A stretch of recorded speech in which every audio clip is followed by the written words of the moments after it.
Oh, We're live. I'm just going to share it okay.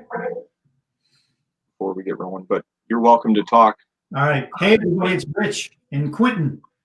And we're here because Quentin had this idea of trying to get together with everybody and just, again, give you guys some insight into being in a KISS tribute band and what it's like when we go through the whole routine that we go through for each and every show, an appearance, what have you, to put on our makeup and how we do it. So he and I are just we're gonna start the process. If you guys have questions, don't ask us, things like, hey, are we coming to your city? Yada, yada, yada. We're gonna do our best. Quentin's gonna do his best to be the moderator tonight. We don't have anybody else with us. Everybody else was apparently too busy to be involved. So we're gonna do this, make it as entertaining as we possibly can. We'll do our best to answer all the questions, and we'll get through the makeup and tell you how each one of us do it, because he's a heck of a lot different than I am, and I'm different than what he does. So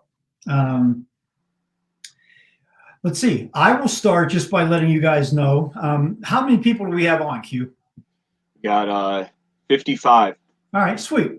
60. So there's 55 of you on there. I don't know if you guys have ever done the makeup before. Maybe you've done it for Halloween. Maybe you're on the KISS cruise and you put it on once a year or something like that. But there's a lot of techniques that go along with putting on the makeup and doing it well, doing it properly. So one of the things that we've learned over the years is you learn how to, let's just, for sake of argument, manage your own face, because physically we are not built like the guys in KISS. Okay, so you have to find spaces on your face that work for the particular character that you're doing, and then try to memorize those parts on your face so that every time you do the makeup, you just go back, you instinctively know where to go each time. At least that's what I do. So things that you haven't seen already, I shaved my little facial hair thing off this afternoon. What a bummer. But it'll grow back. That's what they say. And I also put some lip serum on. These are little things that, I put also like something to help my pores, because as I've gotten older, my skin has changed. And, I've gotten some wrinkles, and the makeup doesn't really adhere to some spots as well as it does to others. And that's just life. These are things that you have to learn as you're going along. So as you can see what Quentin's doing there with his process, he's starting just with the basic outline of the Catman makeup. And he has certain areas that he targets, that he goes after, and he just starts to do that whole process. I, in turn, am going to do the same thing. I put the star outline on first, and then when I get to the left eyebrow, I will stop and talk about that a little bit, because a lot of people miss the mark on Paul's eyebrow, and it's very critical for the look of the Star Child when you're doing this. And I'll also explain too, putting a star on your face, as much as these guys like to ride my ass about this, that all I have to do is do a star. There's a certain way that you need to apply the star so that when you're looking straight at me, it looks like a star. But then when you're looking at the side of me, it's dragging back along the right side of my face. And if you look at photos of Paul, as I have done over the years, you pick up on things like this, because I can assure you, when I first started, I put it on and it looked like a starfish on my face, like it was sucking the life out of my right eye. And I got to make sure I put it on the right eye too, because I see people making that huge mistake too. They walk around with a star on their left eye and they're like, what's wrong with my makeup? So here we go. Find the points on your face.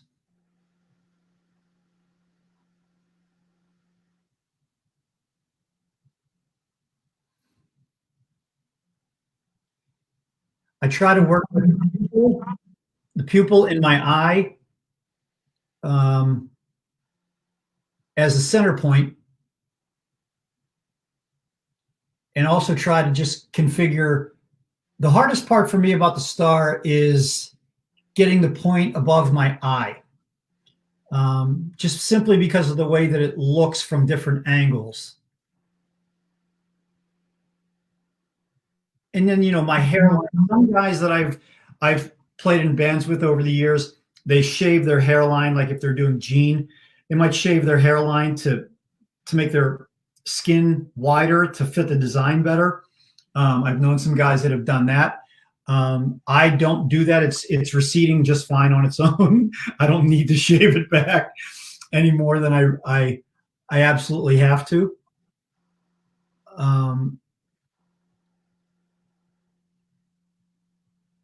And we also like extreme silence. You notice there's no music being played. I don't really like a lot of commotion when I do my makeup. Quentin occasionally will play some bands that he's into, and I run the opposite direction. Because after about 98 double bass hits, I'm I've got a headache. So so as you can see, even if you can see on this, all I did so far was just put points on my face. That's it. So that's how I start my process. So now what I'm going to do is I'm going to connect the dots, so to speak, and then I will have an exaggerated star on my face.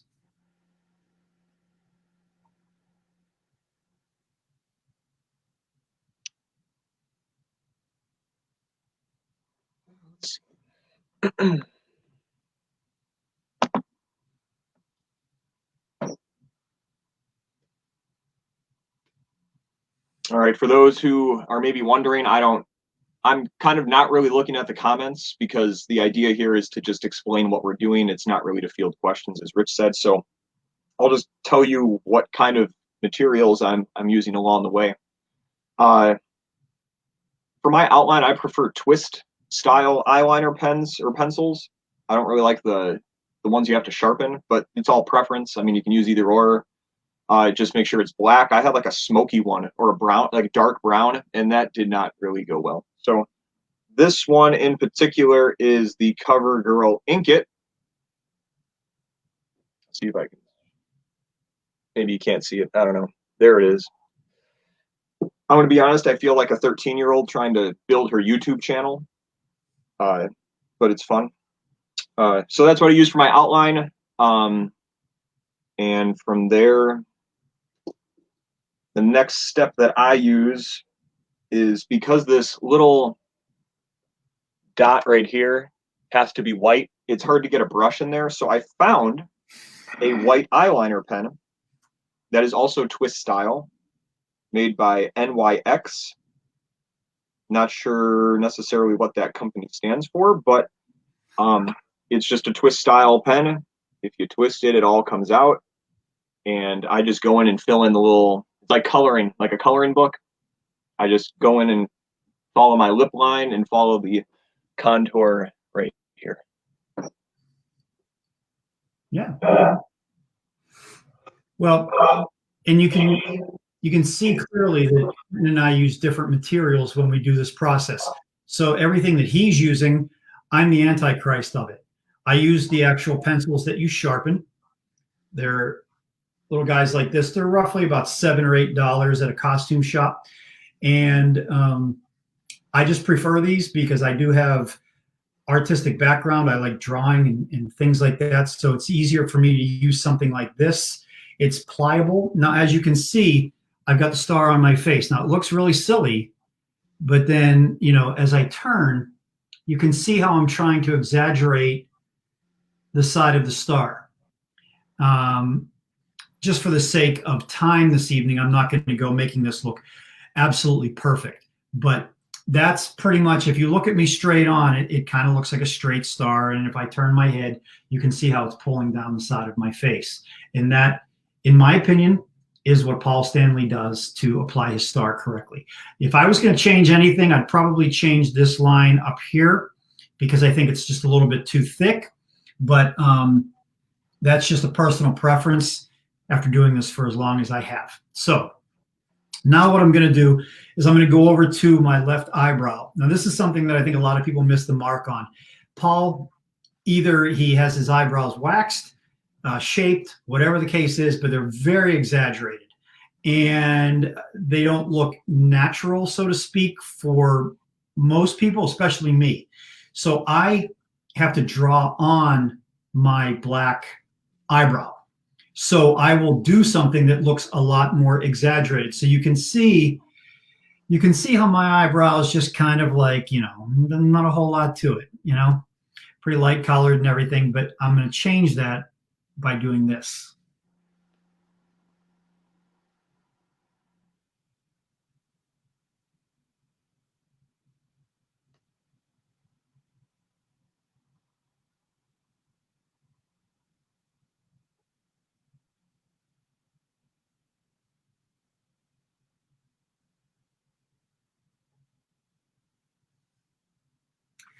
Now, as you can see, I've completely exaggerated that eyebrow. I've made it much higher than mine goes, and I've dragged it back towards my ear. Now, it's probably a bit too long, but again, you get the idea of what it has to do in order to look more like him with the makeup on. And I think what a lot of guys do is they just follow their own eyebrow without paying attention to that particular, part of his face and who he is. So I've learned over the years, it always looks different from show to show, but that's the general idea of what I try to do. So now that I've gotten this far, what I'm going to do is put down my grease pencil, and we're going to start working with the white. So a couple of different techniques that I've done through the years to get things started. I'll just follow the outline of my star, and that will start giving me some of the coverage on my face, and then I'll do my jawline. There's specific things that I can target there as well, but really just having artistic ability, it helps an awful lot to be able to do this. We've had guys in the band over the years that have, they couldn't draw flies, at a poop convention, but so we would have to help. We've had guys in the band that we literally made masks for, that had their makeup designs cut into them, and they would put the mask on and then draw inside to put the design on their face, just because they seriously could not figure it out. So for me, this is an extreme sense of pride to be able to do this and do it well. And there is definite technique to it. And you do get used to it after a while. You get fast. Some of the guys in the band can put the makeup on pretty quick. I think if I was forced to do it, I could probably do it in about an hour, maybe a little less.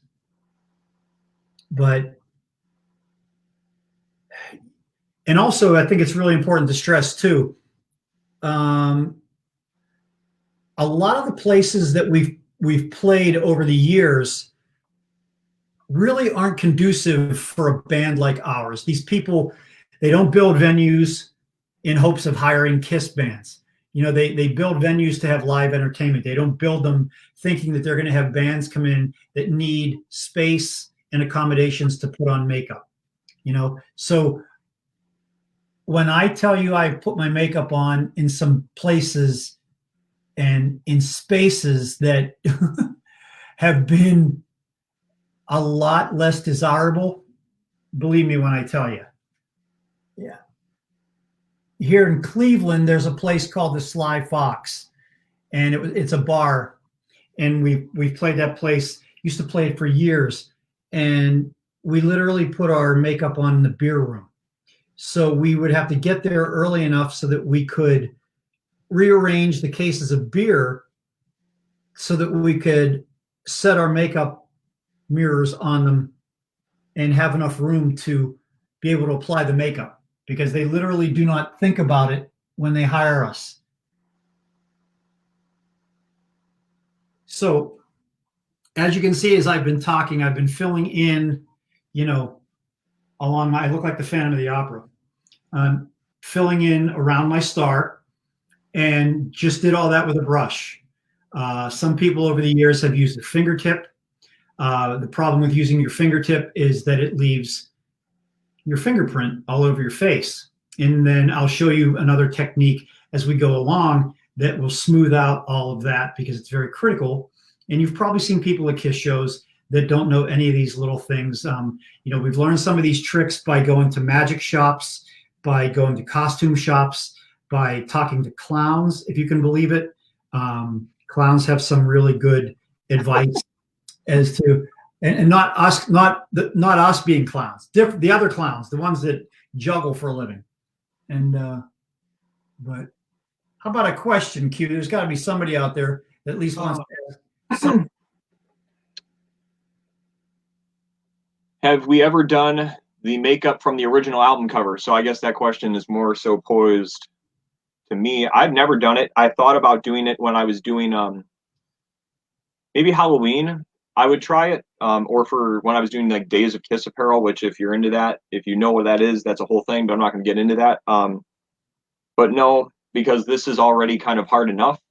I spend 2 hours in a chair, hour and a half, and then to add in all these little like freckles in here, that would just be super tedious. I'm sure this question was probably asked, but I don't necessarily can't see it because I want to keep things moving. But as far as the white that we're using, I mean, I'm sure there's two different kinds. I mean, there's two big companies. You got Ben Nye and you have Mayron. I was using Ben Nye Light Clown White for the longest time, and then I decided to switch to Mayron because it's a giant tub and it is about this big, so I just get more white.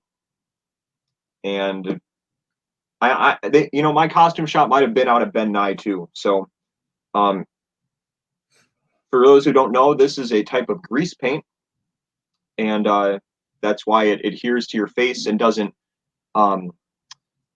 like dry and crack and peel. It's not that type of makeup that comes on a popsicle stick that you have to wet and then put on your face. It's expensive stuff. This was $14 by the place that I get it at.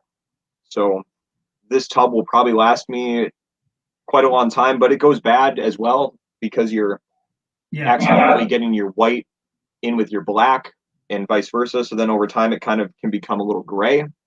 So some people throw it out, and because you need white, not gray. As far as brushes, that's a good point. Yeah. As far as brushes go, I honestly just buy the big old variety pack at like a Walmart. They have like 50 different brushes in there, and I'll go through and I'll pick out stiff brushes, but not brushes that are too stiff, because you don't want to see the lines from the brush in your makeup. You want to have it smooth, and Rich said he'll get to that in a second. As far as me, when I smooth, as you'll see coming up in probably 15 minutes when I'm done spreading white, I don't do it in a way that I've ever seen anybody do it. It's just like you kind of figure out how to do it. So I don't want to steal Rich's thunder for how he does it, but some people use a sponge and dab technique. I just go through with my brush and I lightly blend my big strokes through to a point where you can't really see any brush marks. And it's going to be hard to tell through the camera because my camera is not, in 4K or anything. But that's my blending technique, and that's the white that I'm currently using. So. Yeah, I think the good thing is the fact that the makeup goes so bad. And you will know when the makeup goes bad because it stops working on your face to a certain point. It will come off even after you use your powdering technique to try and keep it on. So my rule of thumb is, pretty much 6 months, depending on how many shows we've got. I use Ben Nye That's just basically because the place that I get mine from, that's what they sell. It's Akron Costume is where I go. I've ordered some things online too, which you can go that route.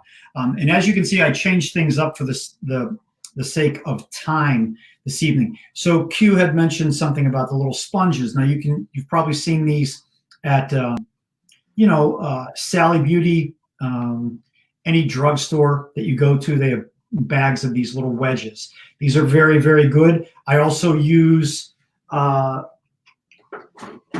there are little things like this that they're little applicators. They take all the brush strokes out of the makeup, and I'll get to that in a minute. But what I did here was I used one of those wedges and I covered my face with the majority of the white because I don't have intricate designs like he's got. So now what I'll do is I'll go back and I'll cover it again and give it better coverage with the brush.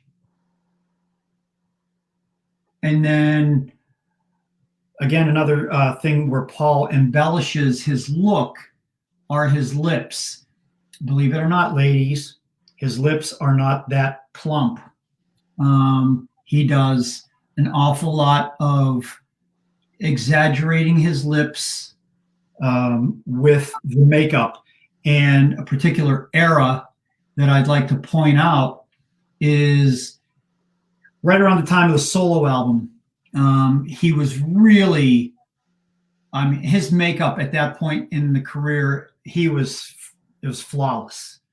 And it was so good. That's really my favorite era of his. I thought that he did such an incredible job with it. But if you can see that he exaggerates both his top and his bottom lip. And a lot of guys, again, do not see those types of things when they do their makeup. They literally just work their own facial features, and subsequently that's why a lot of guys who do the Paul Stanley part do not hit the mark. They're a few miles off with the overall look. So it's just a matter of getting better coverage on your face. And I know most of you guys are Halloween warriors out there, and you get dressed up for the Kiss Cruise, or to go win a 6-pack of beer at a Halloween contest. But at least now, if you do that after watching us, you'll really have earned that 6-pack of beer. So, to a couple points that you were saying about like deceiving your facial features. Specifically with Peter, there's some makeup designs that he's gone through where his whiskers flare out as they go back towards his face. I tried that. It personally didn't work on my face. I prefer a little more of an even whisker.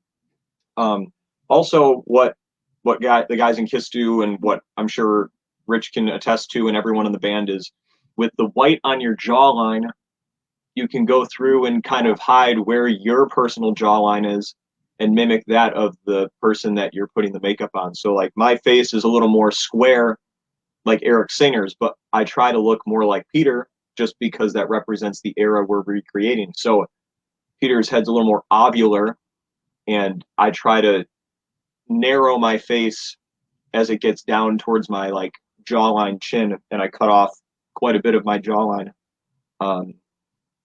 What I was also going to say is, before I was in Mr. Speed and I just like dressed up as Kiss for fun, I didn't personally put on my makeup. My father would put on my makeup, but we were very particular about how we would put it on.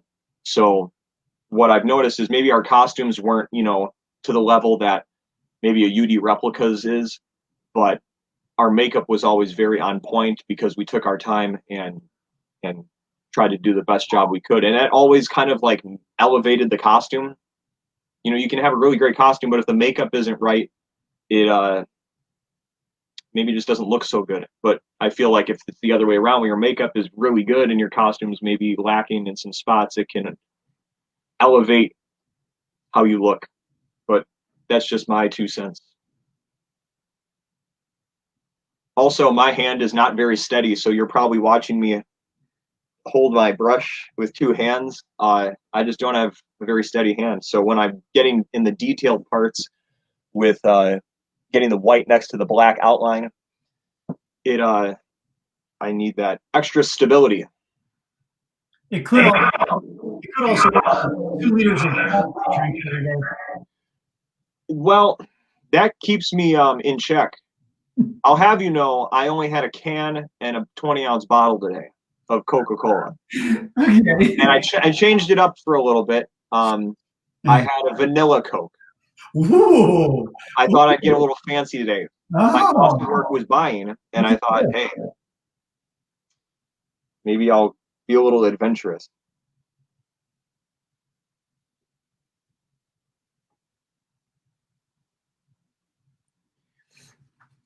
Okay, so as you can see with my white makeup, you can still see what Rich looks like and what Rich's mother gave him as a set of lips under here, but then I have to exaggerate with the makeup and pronounce the lips when I put the lipstick on, which is the very last thing that I do.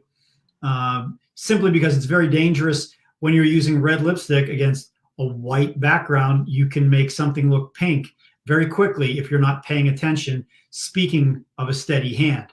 Now, we all know that I'm in my mid-50s right now, and sometimes, it can, my agility is lax, but I really try and concentrate. And Q made a good point. Being in Mr. Speed, we take exceptional pride in everything that we do, from the guitar picks that we play to the drumsticks that we use to everything. There's a ton of pride. And we don't like going out on stage looking like shit. And people have never really been able to tell us that we look bad. Maybe we personally didn't think that we did a very good job, but we really take a lot of pride in doing the makeup very well, because it does enhance the overall look, and it does the costume pulls from the makeup and the makeup pulls from the costume. So it was a very good point that he brought up before. So I know that everything isn't very symmetrical, and it kind of looks a little bit like the Joker, but again, for time's sake, now what I'm going to do, I'm going to take out this little guy here that I've got. Just a little makeup sponge, and all I'm going to do is just go over my entire face. Now, the cool thing about this design is on one side it's rounded and on the other side it's pointed, and you can get into the intricate areas of your face because I've got a lot of straight lines on my face. So this allows me to pat all the white down, take all the brush strokes out, and make it look seamless for the most part. So that's the process that I'm going to work on now. It's just a matter of, applying this all over your face. What I found too over the years, it doesn't really matter sometimes if I get the black into this. And if I do, I'll put some extra powder on or put some more white on in the meantime. But these are just little tricks that you guys can do when you're applying makeup for whatever you need to do. And it could be anything. It could be maybe if you're just going to be a witch, the same techniques apply. You're just using different colors. But it does help to, make your makeup application look a lot more seamless when you use all these little things that we've learned over the years. Check for some questions, Q. There's got to be something out there that somebody's they're probably yelling at us because we're not answering anything. Okay. Let's see here.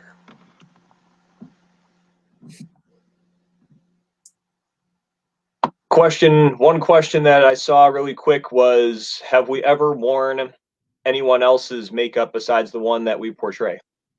No. I have done that for Halloween dances in middle school, because what else are you going to go at when you're a Kiss fan in middle school?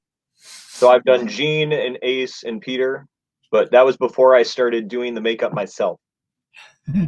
I have never put on Eric Carr's makeup, but maybe during this quarantine, I will give it a try. Let's see here.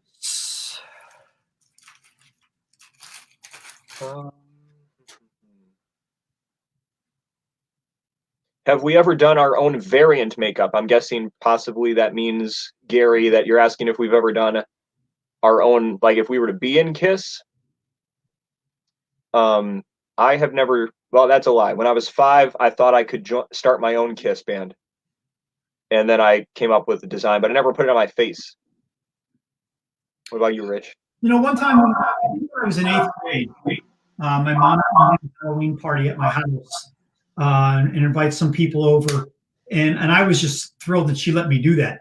And my brother, my oldest brother, who's a graphic artist, he did a design on my face. It was a red and black lightning bolt. At that point, I was pretty headlong into Kiss, so it was a pretty natural thing. It looked more like Bowie than it did Kiss, and I wore a black cloak, so it was kind of like Obi-Wan Kenobi meets David Bowie. But that was the only time I've ever put any makeup on my face that wasn't this. And I can remember one time being at my friend Chris's house. This was on a Sunday night, and I hadn't gone to church that weekend, and my mom, she called up. It was about 7:30, and I was sitting, I was in his front hallway applying Paul's makeup to my face, and my mom called and said, she asked Chris's mom, was I there? And she said, oh yeah, he's here. And well, tell him he's got to get to 7:45 mass. So I had to wipe all that makeup off my face and run to church. Because my mom, she had a hotline to the Vatican, and she was going to find out whether or not I was skipping out on mass. So I can remember that like it was yesterday. My mom probably, she's 93, bless her heart, but she probably doesn't remember doing that. But she she sure as heck did it. So let's see.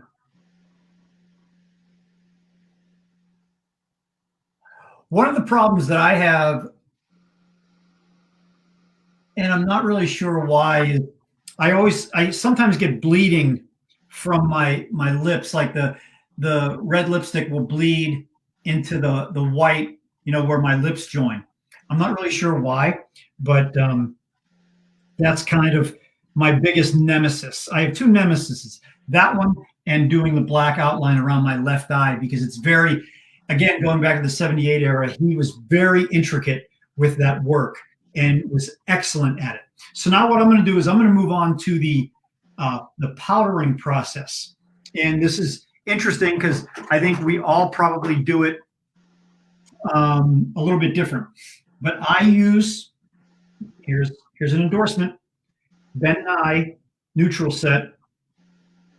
I am not really sure. It could be positive, negative, or neutral. It doesn't really matter to me. It's what the costume place had. This is called setting powder. And when someone asks you a question, does your makeup itch? This is the reason why it doesn't itch. And a lot of people don't do this technique. They don't powder their makeup. And this is one of the things that I learned from a clown years ago. Clowns used to they'd fill a tube sock up with the powder and then tie a knot in it, and then they would shake it above their face and let the powder fall down onto their face that way, because the makeup can get through the thread in a sock very easily. But what I do is I have a makeup brush, and I'll just literally dip it in here and then apply it all over my face. It makes a huge mess, at least for me. It's probably the messiest thing I do in my entire life.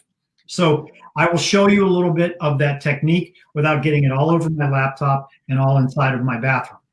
Okay, so Variety of brushes. Look, mine just happens to be purple. Coincidence? I don't know. But even Quentin was like, it is? What? Your makeup I have a green eye contact container, so yes, so my powder brush is purple. So literally, you want to use a generous amount of powder when you powder your makeup like this. This is heavy, theatrical makeup, and it needs to set onto your skin.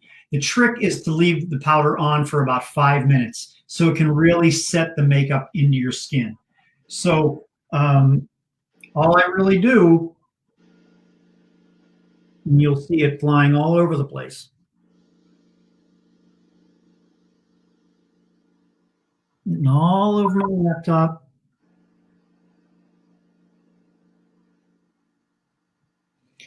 But I don't really want to do more than that, simply because it makes a whole hairy mess. And I don't want to get yelled at. So once the makeup is on, the powder is on your face, let it sit on there for about 5 minutes. And again, that technique will set the makeup to your face. And then after the 5 minutes or so, I take the exact same brush that I've got and I wipe my entire face off. What that's going to do is it's going to wipe away all the excess powder, because you don't want all that excess residue on your face. First of all, it looks like shit. Secondly, it's not what anybody does, so you want to wipe it all off. So I'm going to close up my powder container, because we don't want this getting everywhere. Again, cheap plug, Ben Nye setting powder.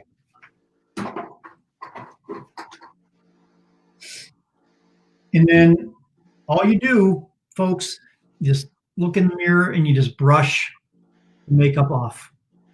Or just brush the powder off your face.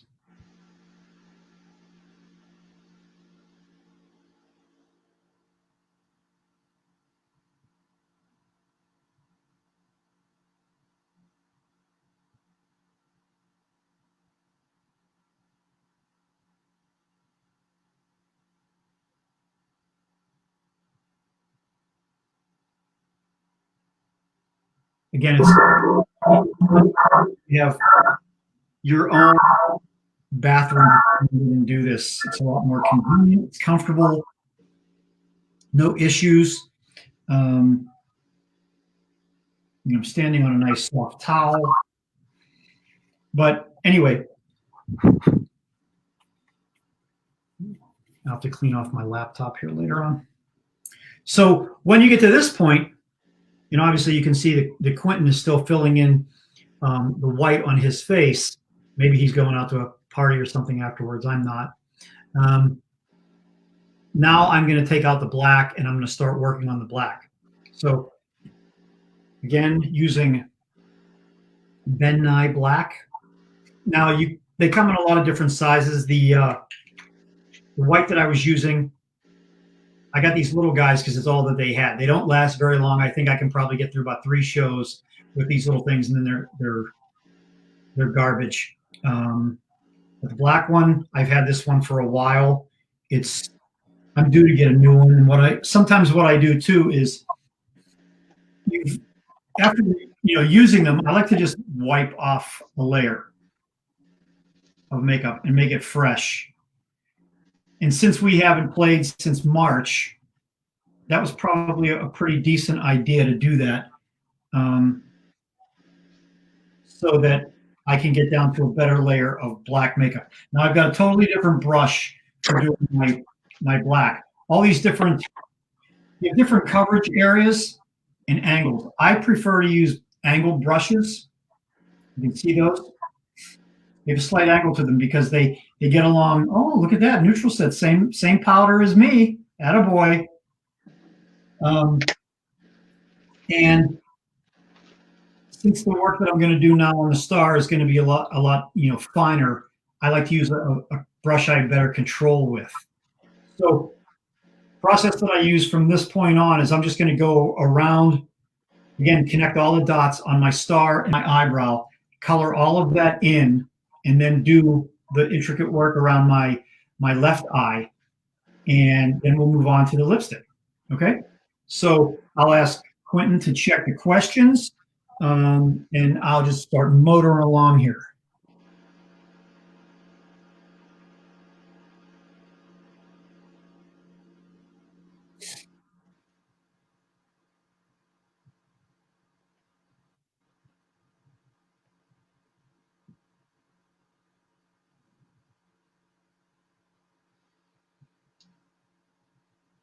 I'll quickly talk about my powdering job. I use a powder puff because I, for the life of me, just for some reason can't find one of those fancy brushes Rich has.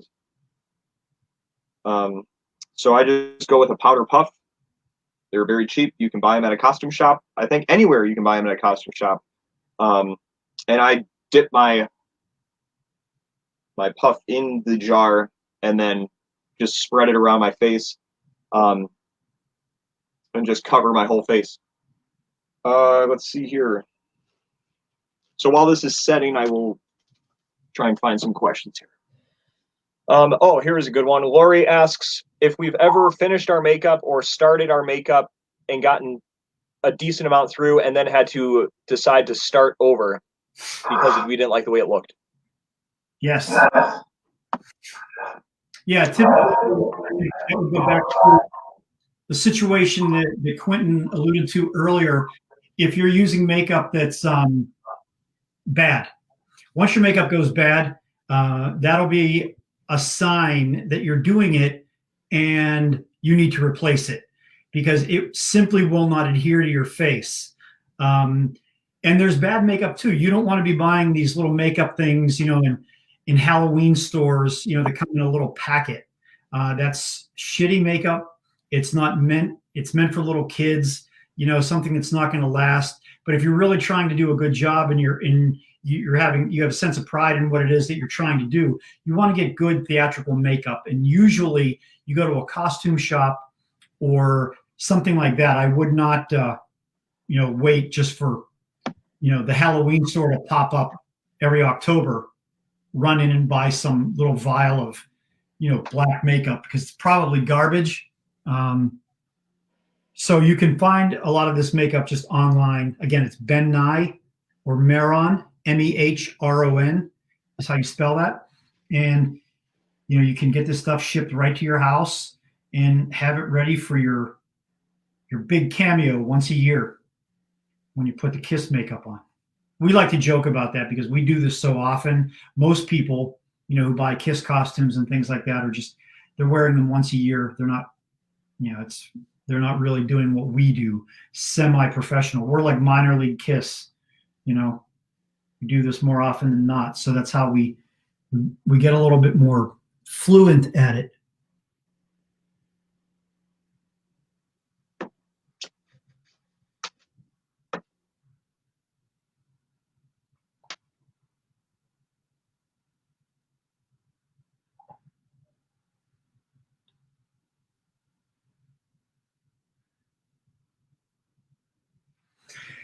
So you can see what I've done here is I've outlined, my star.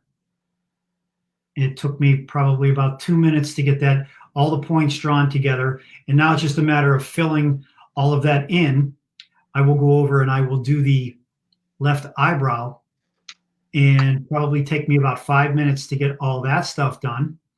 And then I'll move on to, doing the work around my left eye. I'm sorry I can't field any questions.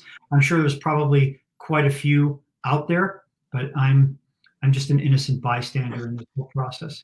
There's not a whole lot, honestly. I think we're covering most things that Okay. people would ask. A lot of people are asking questions that we've already covered. So if you've missed that portion of like how we put on an outline or what stuff we're using, obviously this will be posted when we are finished with this broadcast. But that was really like, there's not a whole ton of questions. Okay. There was questions about the wigs. If you want to maybe talk about wigs, like where we get them, how they're styled, how they're made. Yeah.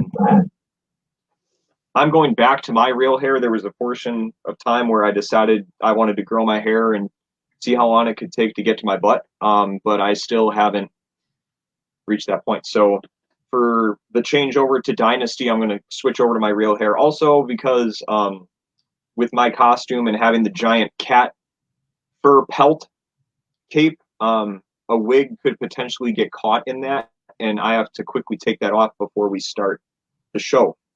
And I really don't want a wig incident to happen, so I'm just going to go back to my real hair. You're very lucky that you have that on.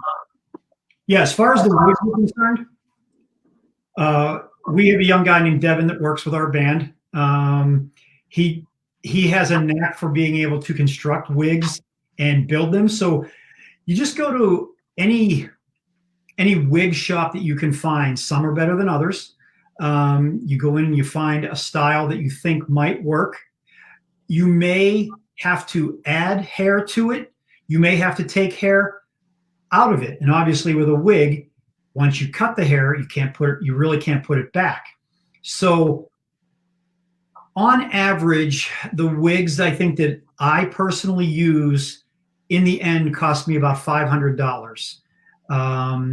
Just simply because, Paul, if you look at his hairstyles over the years, he's constantly modifying his hair in some way.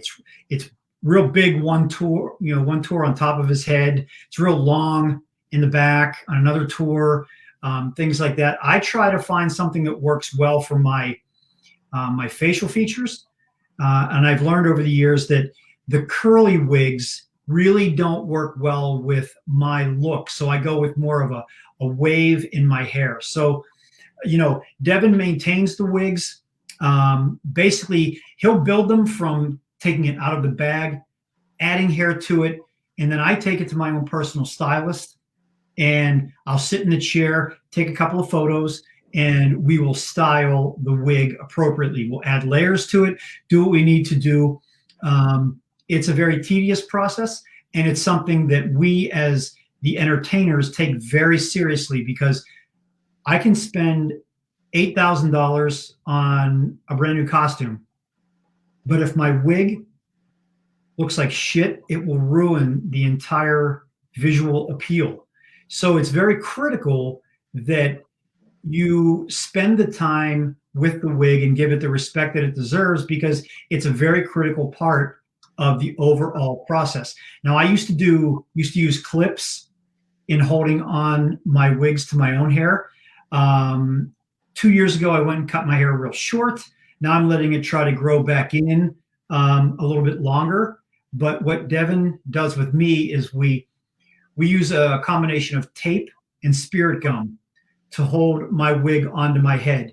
And literally, once that thing's on there, it's really not coming off. We also use a couple hairpins and maybe two wig clips. So it's really, really secured to my head because we don't want a wig malfunction. There was a guy in a Kiss tribute band a few years ago that had his fall off, and it was pretty embarrassing for that guy. So we're trying to avoid all that from happening. So you really need to give the wig the same kind of attention that you give the boots, that you give the costume, that you give your guitars, the whole 9 yards. So it's just as critical of a component to your overall look as anything else. So now I'm going to start to go in with the black and fill in the star. Now there's two ways that I can do this. I can take it from, fill all the points in and then around my eye, or I can just start in one general area and go from there. And this should cover relatively quickly.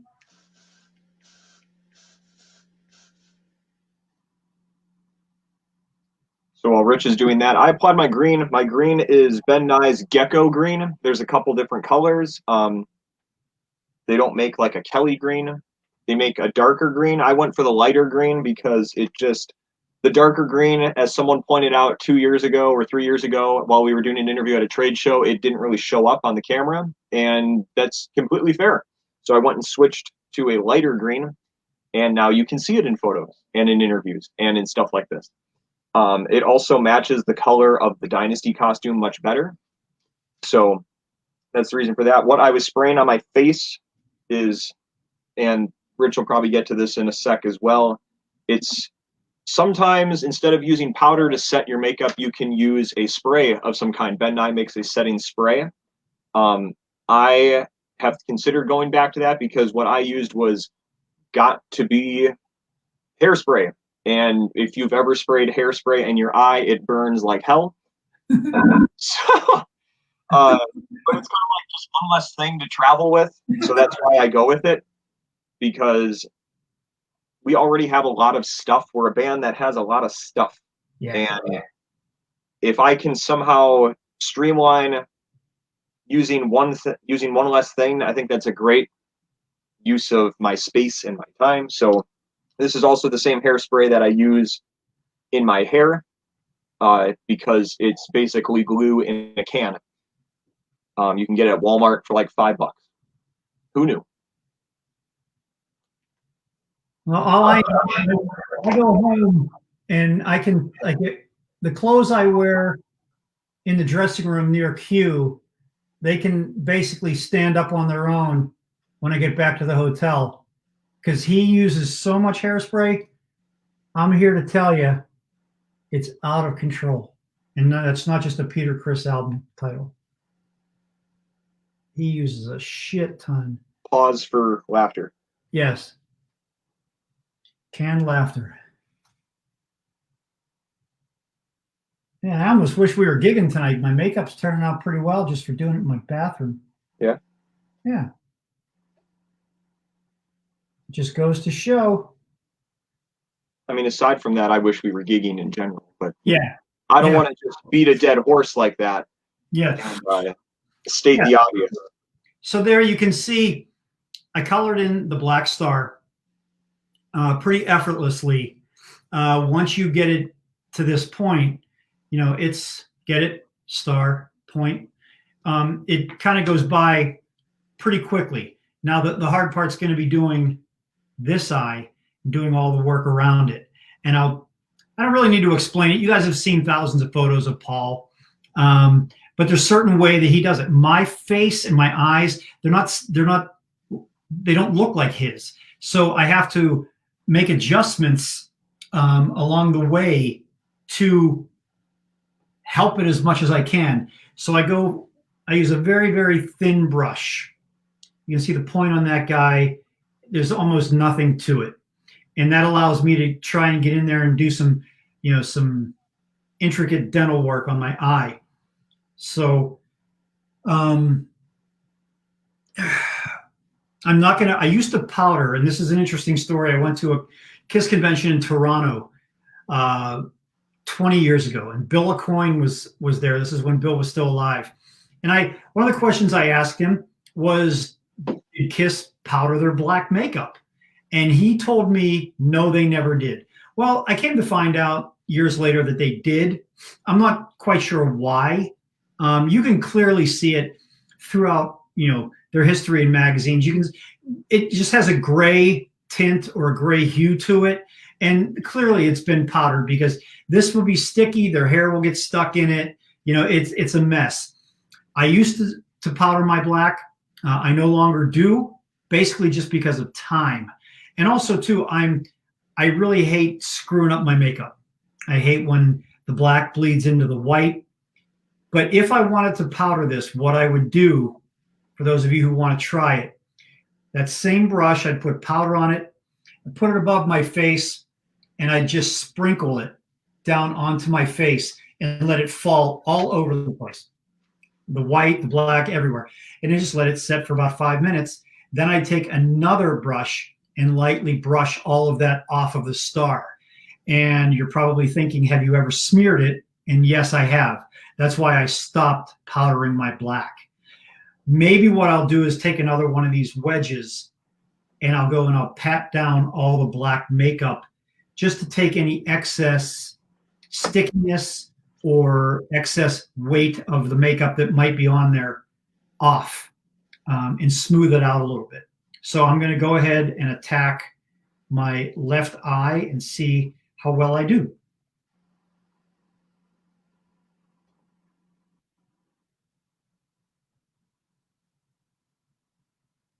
To Rich's point with eyebrows, I have very thick eyebrows, so I have to kind of cake it in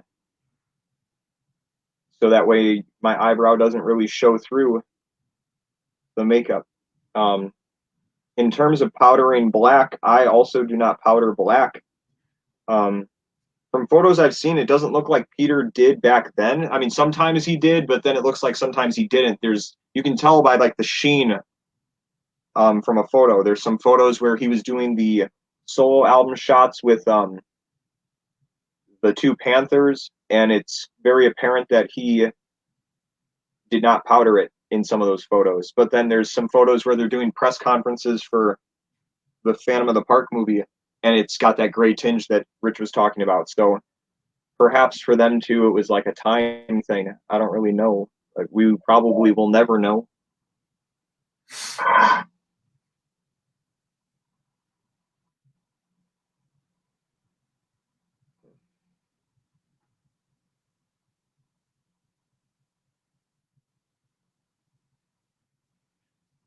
So you can see a little bit of what I'm talking about, with the left eye application. It's thicker towards my temple, and then as it gets towards my nose, the line gets a little bit thinner and, or finer, I should say. There's certain angles, but again, my eye is not shaped like Paul's. So I'm at a disadvantage making my makeup look exactly like his when it comes to doing this eye. So I have to do it the best that I can.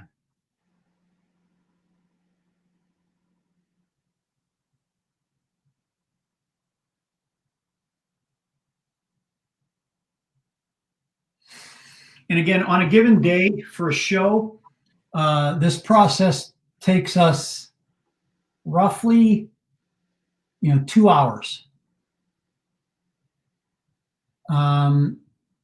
So when you think about the drive to the gig, setting up, sound check, dinner, a little bit of downtime to rest, and then, this is what we call pre-show prep,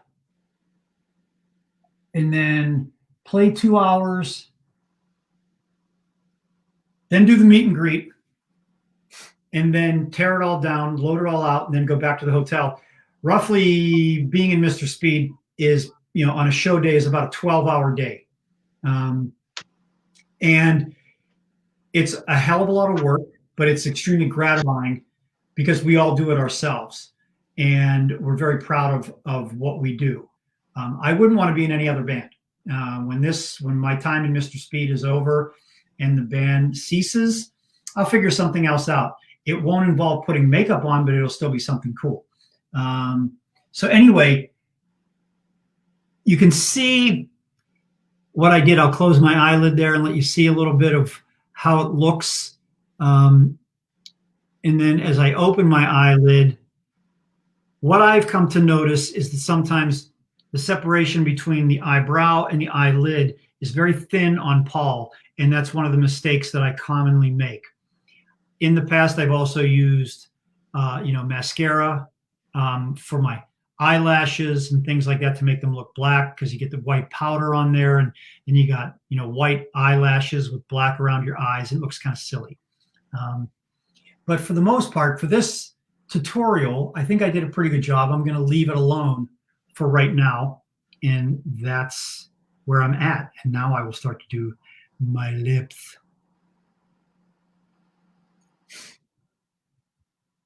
Hopefully you folks that are still tuned in are being entertained. Trust me, Quentin and I could be a lot goofier. We're just trying to be professional here, because we're in a professional KISS tribute band. But I enjoy doing this. Hopefully you guys are taking some good pointers. It'd be really funny. What would be really funny is if some of you guys actually did your own makeup now that you watched us and sent us pictures, and we'll post them on our social media page, maybe even the website. We haven't had a whole lot to talk about. Quite possibly I could have some really giant news to tell everybody about tomorrow, but I'm going to keep my mouth shut until I get the word about the big news that I might be able to talk about tomorrow. So pretend you didn't hear anything. All right. So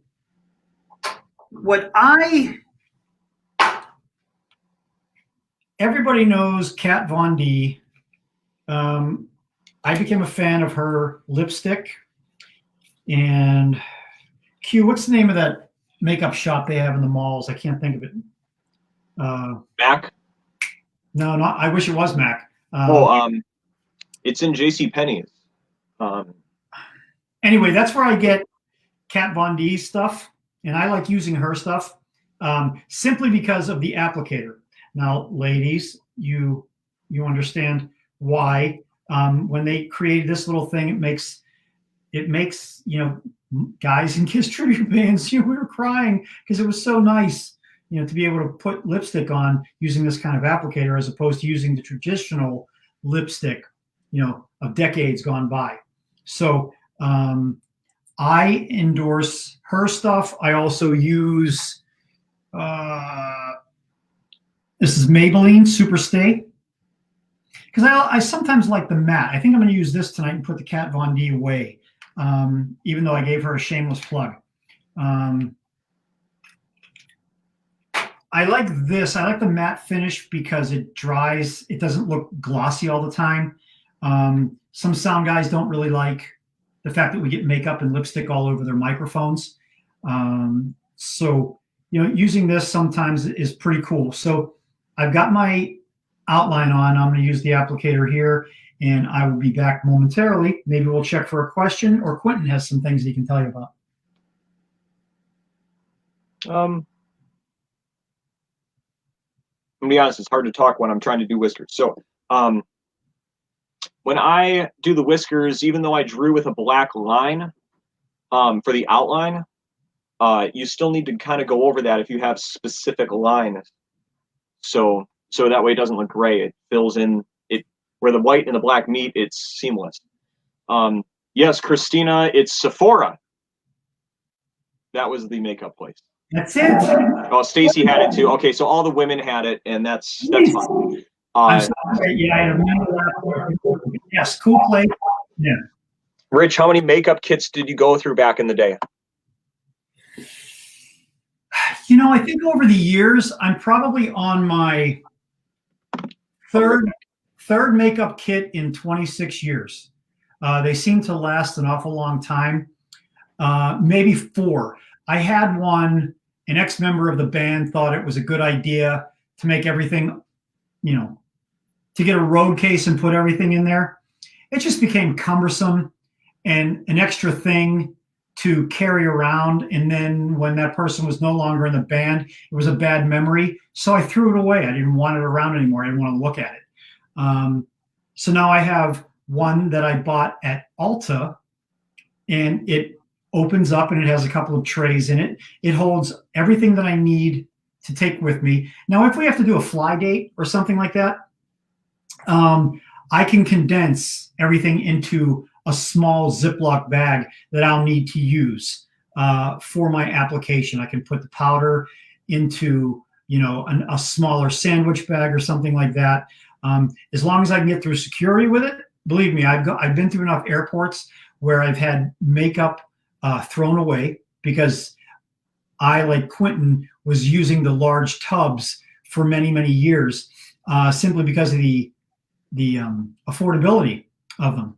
But now that I've got the smaller ones, if they chuck my makeup, I'm like, okay, big deal. I'll just go to the makeup store next chance I get and buy some new stuff. So, I've accessorized my makeup kits with stickers. I've run the gamut of all sorts of things that I guess are stereotypical for guys in bands to do, especially Kiss bands. So, but yes, whoever reminded me that it was Sephora, that is the place where I go to get some of my lipsticks, my little sponge applicators. The brushes, I can honestly tell you they're from Hobby Lobby. I go there wherever I can find a brush that I like, and I keep mine for years. As long as you clean them, I don't have to worry about giving myself some major facial infection, I'm a pretty clean dude to begin with, so I'm not really worried about that. But yeah, the brushes, as long as you clean all the makeup out of them with either, makeup brush cleaner or some sort of astringent, you'll be cool. No worries.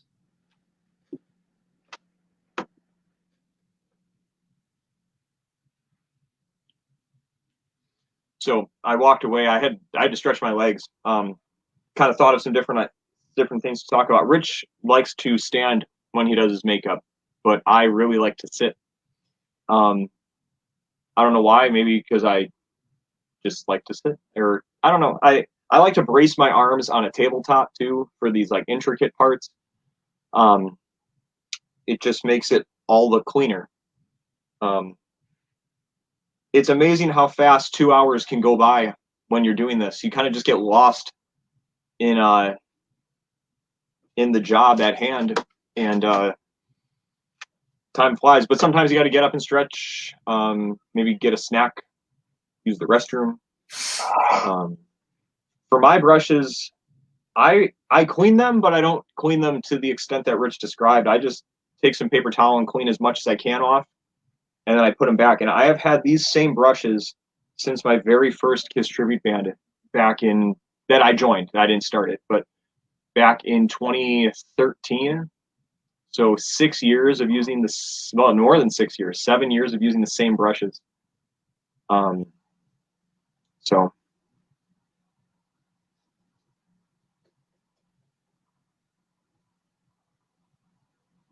I have a question for Rich. Are you, after this, are you going to throw on your costume, your new costume?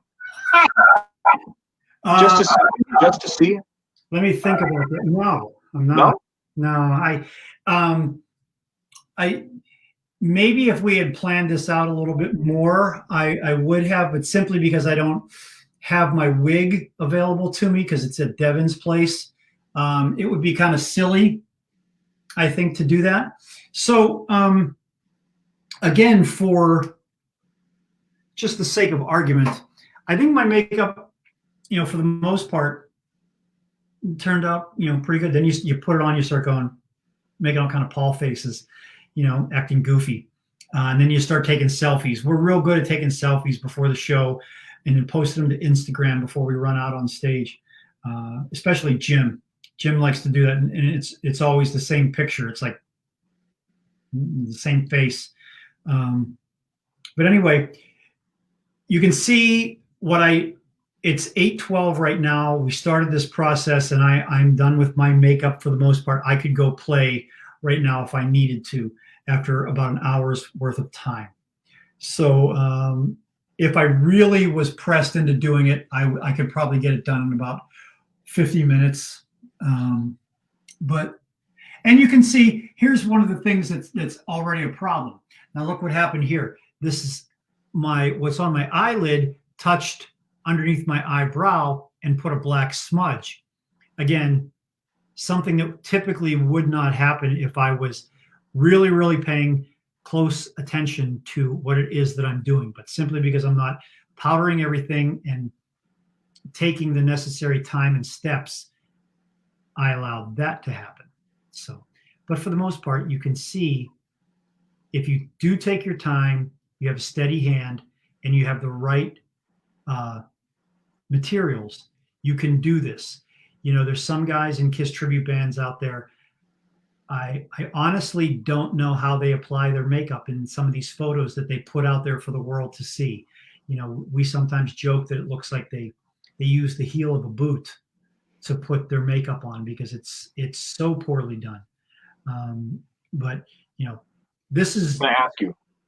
I want to ask you.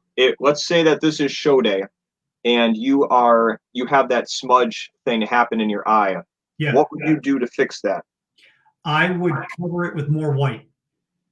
I would take probably one of my wedges like this and open my eye up as wide as I could and then just pat it down and then powder it. That's what I would do to fix that problem. And I think pretty much it would take it away. I might even, because I think the reason I would do this as opposed to using the brush would simply be because the brush is going to leave too much paint on there, whereas this guy will not do that.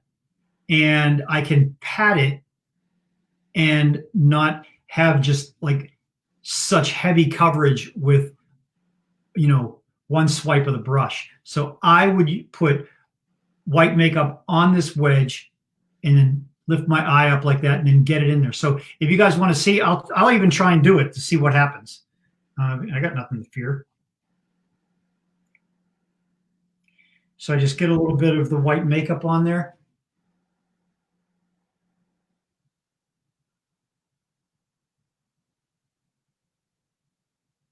And look at that. Gone. And then I would powder that. But the reason that that happened was because I didn't powder the black around my left eye. And then when my eye was moving, my eyelid was moving, it was touching my eyebrow and causing that to come off.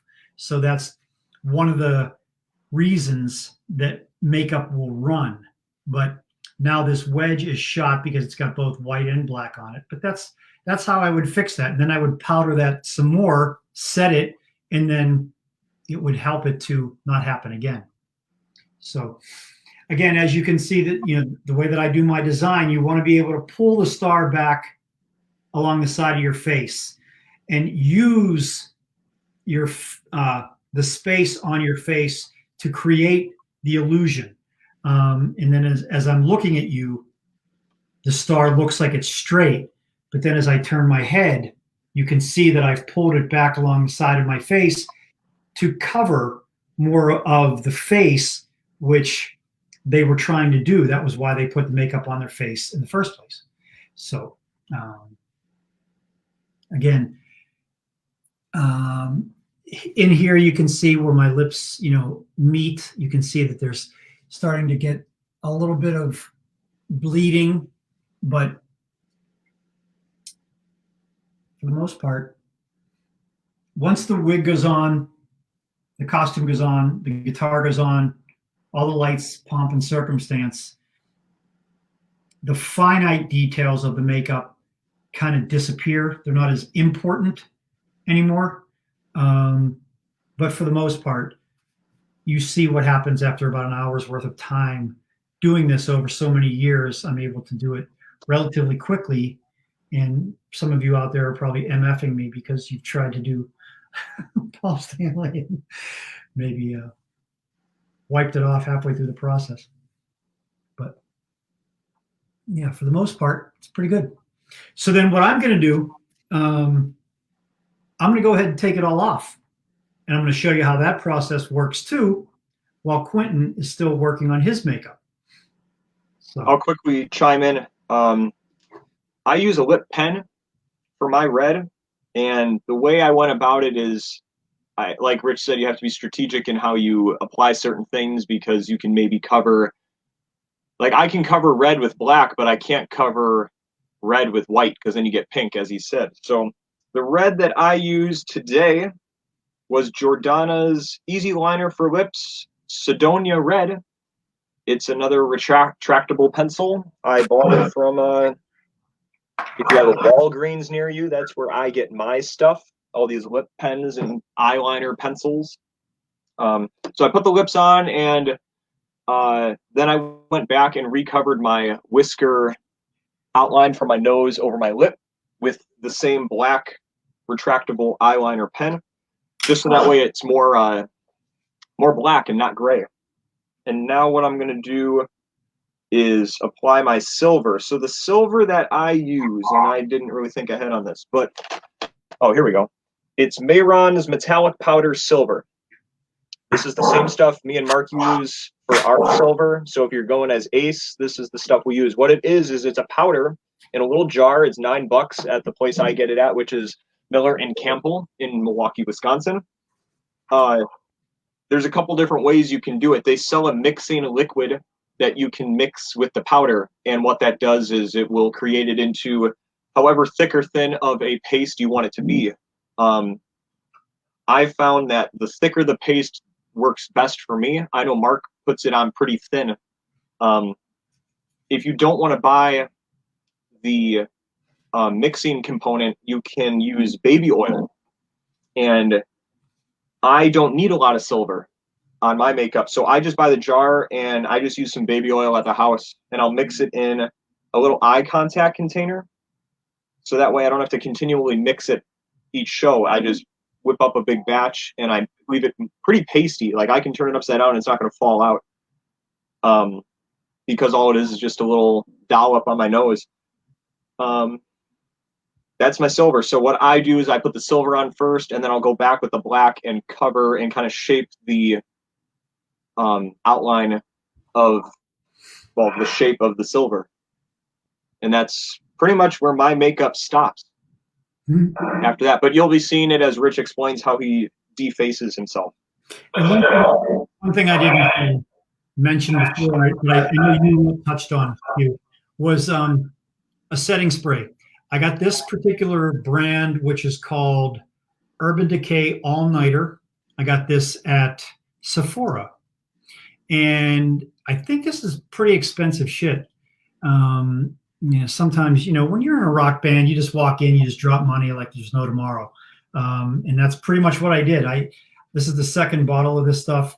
I will use a combination of this and then the Ben Nye, what they call Final Seal. And you can get this at costume shops near you. This stuff is, what is this, $12 for this little bottle. But basically you just get it, I'll test it up in my sink.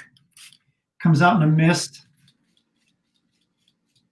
And you just spray it right on your face. It smells like mouthwash. It's real pleasant. And you can fan your face, you can stand in front of a fan, but this will help to set everything. It also, what it does is it enhances the colors of your makeup. That's probably one of its best advantages. It will, make all your colors really pop.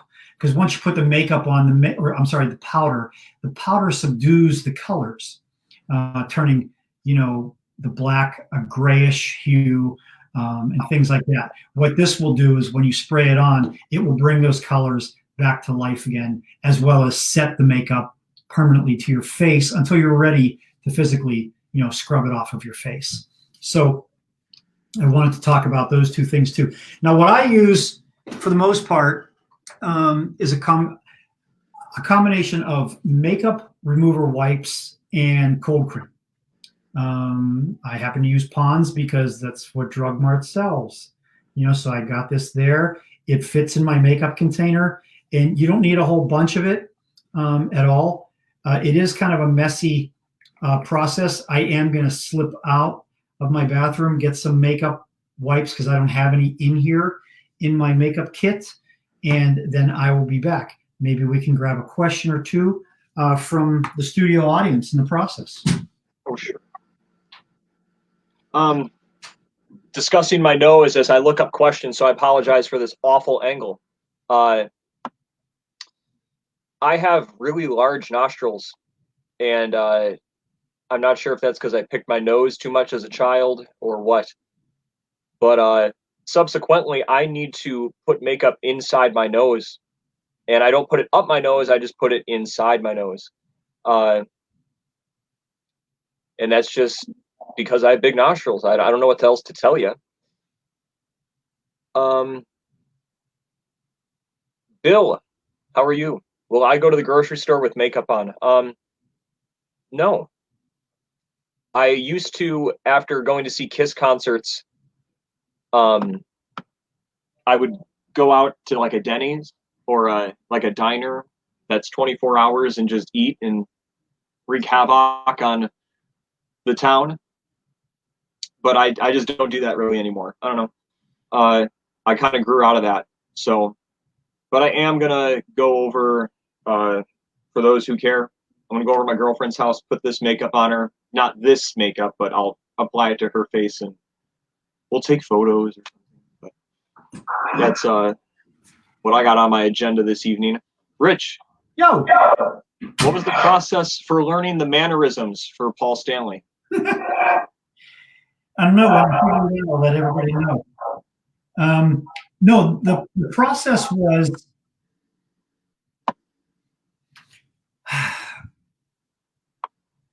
getting balls, getting guts to try things.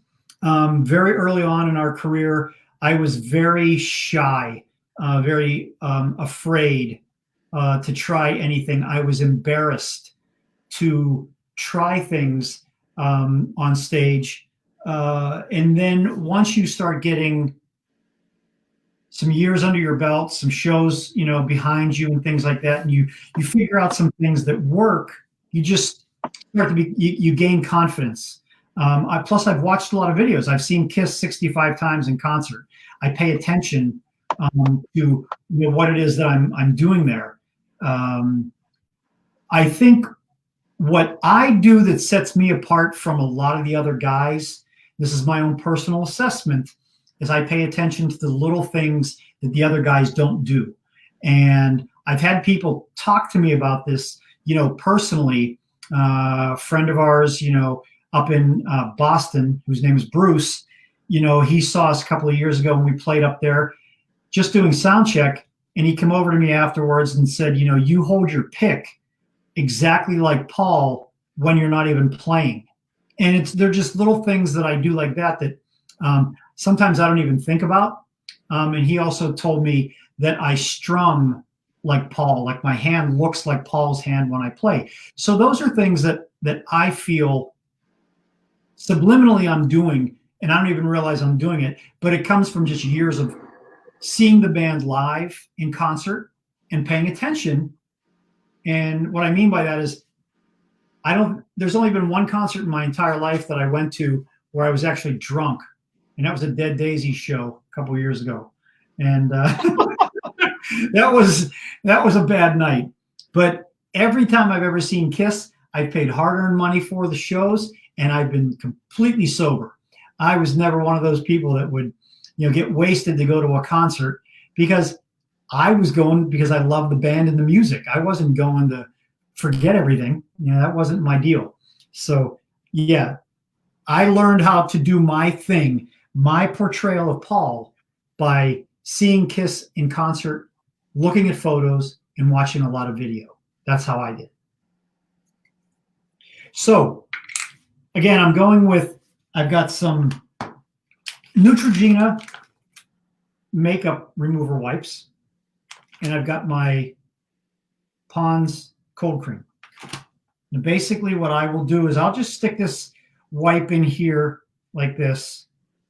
This is gonna be really funny. So you guys want to screenshot this whenever I get it all smeared, but you see how it looks now? It's going to turn all gray. I'm gonna look like a zombie. So let's just do all this. Done. Yeah. Hour 23. All I had to do is, that's pretty good. I mean, all things considered, that's not a PR. But it proves that you can do it. Yes. But I guess we could talk about this too. It's like, yeah, it's 2 hours. Yeah, I give myself 2 hours because now I'm done with an hour and 23 minutes. So I have essentially, if this was a show day, I'd have, let's say, 25 minutes before Rich would start yelling at me saying, we need a photo, or blah, blah, blah. Because it's happening. Did this or that thing. And, obviously I have my hair in a shower cap. To the person who said to take it out, I'm not going to do that today on camera because I don't want to show my bald spot. No, it's because my hair is too long and it just doesn't, it won't look right. It would look like not Peter Criss. So right now I'm rocking a very Peter Criss look. So that explains that. But in the next 25 minutes I'd have available to me, I would style my hair, take it out, kind of move it around, shake it, get into place, have Devin help me style the back because Peter's hair was very spiky in the back for certain eras. That will all change as we segue into the Dynasty era. But then getting a costume, and you think that you just throw on the costume, but it's like you spend a lot of money on something and you want to treat it well. So to just throw it on like a pair of old jeans just doesn't feel right. So, you sit down, you put it on, you take your time, you make sure everything's in place. And and just make sure you look good and just take your time. I think that's the biggest thing is we take our time in setting up stuff, getting ready. We put in a lot of time. It's just all very timely. So, but that's my 2 cents. I'll look for some more questions here. Okay. Now, my process here is just because this gets really messy and I'm in my own personal bathroom, I'm trying not to make a huge mess. I guess one of the things that I didn't talk about early on with my process is I was born with blue eyes. And Paul Stanley, was not. So I use cosmetic prescription contacts that I put in before I start my whole process. And I have to put those in before I do the makeup because I don't want to mess my makeup up as I'm putting contacts in if I forget. And I have forgotten over the years to do that. So that was one thing that I neglected to mention to everybody, that I use, cosmetic prescription contacts so that I can see not only when I'm playing on stage, but I can also see when I'm doing my makeup. Because what happens is when I'm doing some of the things up close, I was having a hard time seeing. So I had to get prescription ones so that they have, because I wear glasses every single day, as many of you know. So here's a question for you that we can talk about. I just thought of it. Do you bring your own mirror to a show, or are you reliant on the venue's mirror? How does lighting affect your makeup process? I do have a mirror in my makeup kit, but if I'm able to negotiate with the buyer for dressing rooms that come with mirrors, and some of you may find this funny, running water, that is a luxury to a band like ours. Very few places that we go to have those things available. They don't. And so I do have a mirror. The lighting is very critical, because if I find that if I don't have sufficient lighting, I do a really poor makeup job. Again, because my eyesight is not what it was when I was 33 and I started Mr. Speed. Now that I'm 56, it's tough sometimes to see. And it's just one of the hazards that I have to deal with as I'm getting older and still trying to do this. So we don't have the luxury of KISS, where they roll in with their individual makeup, cases with lights and all that stuff. We're reliant on wherever it is that we're going. So there you go, folks. I'm pretty much back to normal, except I have a really, greasy face because I just put a lot of baby oil on it, or cold cream on it. And I'll still have eyeliner on in the morning. I'm sure of it. But it's Friday, so it's Freaky Friday tomorrow, so I can have eyeliner on if I want to. Amen. Yeah, man. Plus, I play in the band, man. So, this was a question. Now that you're defaced, but a person wanted to know if you use a photo reference when you're applying your makeup. I do not. I used to, simply because I tend to believe in talisman. It's kind of funny, the KISS thing from the movie, like an energy field or energy source. I tend to believe in that sort of thing.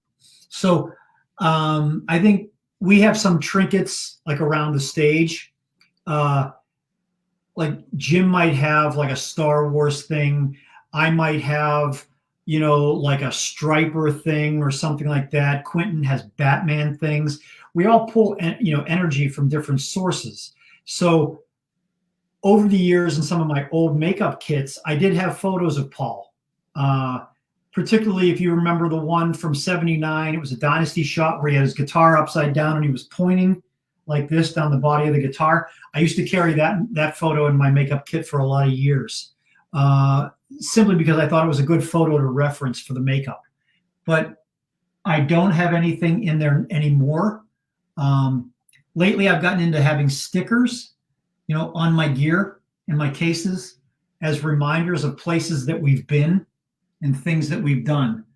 I like to do that, but yeah, I don't. Hopefully, I answered the question. Yeah, I mean, I carry a photo, but I don't use it. It's gotten to the point where I know where, as Rich said when we started, where the spots on my face are, and it changes every night. It's not like it's exactly the same all the time. It gets modified, and every day is a new day, and I'm sure the ladies can attest. And I think that goes back to your previous question about the lighting and everything, because like your makeup looks flawless. It looks great right now, and that's pretty standard for you and the care that you take. But sometimes I know I've been in the room with you when maybe it hasn't looked the way that you've wanted it to look, or you've heard me bitching about something. It really depends on the environment that we're in. So the best that I can make it for us when I'm being bought by a buyer for a show, I will do that. The best accommodations I can give us. But sometimes we're not that lucky, and we gotta make the best of what we got. So right. I use a lighted mirror. So it's got 4 different settings. It's made by Conair. They make a bunch of different variations. My grandmother bought me this one, so I have no desire to exchange it because it's sentimental. Sentimental. Yeah. So, yeah. So hopefully those people who are still on, maybe you can give me a number of the people that are still on their queue. 135. Wow, 135 people. Yep. Well, hopefully you guys have gotten at least one thing. It's like when we do shows, and if we play one song that reaches one fan that maybe everybody else was like, why in the world did they play that? But that one fan got it, then it was worth it for us to play it.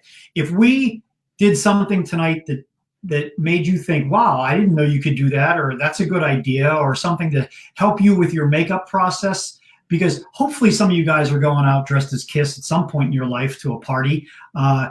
It's always interesting because we're usually performing around Halloween, so we're always Kiss. I always want to go to an event as something else because I've been doing this for so long. And it would be something cool, like where I could wear a costume. A different kind of costume. But hopefully we've entertained you to some extent, educated you in other regards, and just given you something to take your mind off the normal bullshit that you're dealing with from day to day. We hope everybody's safe out there. And Q and I talk probably once a week. We're excited. We want to get back out and play. We've got a brand new show. We are going to be doing a photo shoot and a video shoot here in Cleveland the end of July. So by probably the end of the first week of August, second week of August at the latest, you'll be seeing a new video and brand new photos of us in our new costumes and hopefully on our new stage. That's the goal. And again, tomorrow, I'm hoping by the end of the day to be able to announce something that we're excited about, but we're not putting the cart before the horse. If it happens, we're going to be very grateful for the opportunity. If it doesn't, then we won't be too upset because we never really had it in the first place. But maybe some big news tomorrow. But we want to get back out on the road. I'll let you say a couple of other things, Q. I'm sure you got some things you'd like to tell the fans. I miss everybody. But we're all trying to think of creative ways to keep everyone engaged and entertained in the downtime. If the announcement tomorrow is what I think it is, it's just incredible. Like it would be an incredible opportunity. And I really am pulling that it happens because it's so freaking cool. Why is it cool? I'm just curious, since I have you on the video here. Why is it so cool for you? And be honest. Be honest with me and everybody else as to why you think it's such a cool thing. It's an opportunity that people, regardless of if they're in a band or not, may never get to experience. But if you're in a band and you dream of touring or, you know, playing music for a living, it's definitely probably at the top of people's, you know, dream list or what have you, whatever you want to dub it. It's just, it would be an incredible opportunity to have what I don't want to spill like beans or anything, but yeah, don't spill. No, a ridiculous opportunity that not only would I be thrilled to do whether I was in a band or not, but getting to be in a band and do this opportunity would just be off the charts. And it sounds like it hopefully will happen. So yeah, we'll see. Again, we've done some really cool things, and we should know. I'm sure people are going to try and get it out of us before they're going to message us or something like that and ask us. But it'll be cool. I promise you, if it does happen, and we will give it everything that we've, you know, humanly got to do. So we as a band are just chomping at the bit to be able to come back out and play for all you folks. We miss it terribly. You know, we're trying to do, Quentin's trying to play his drum covers. I'm trying to do my acoustic Kiss songs from my makeshift, you know, Kiss room. Hopefully you guys have been entertained with that.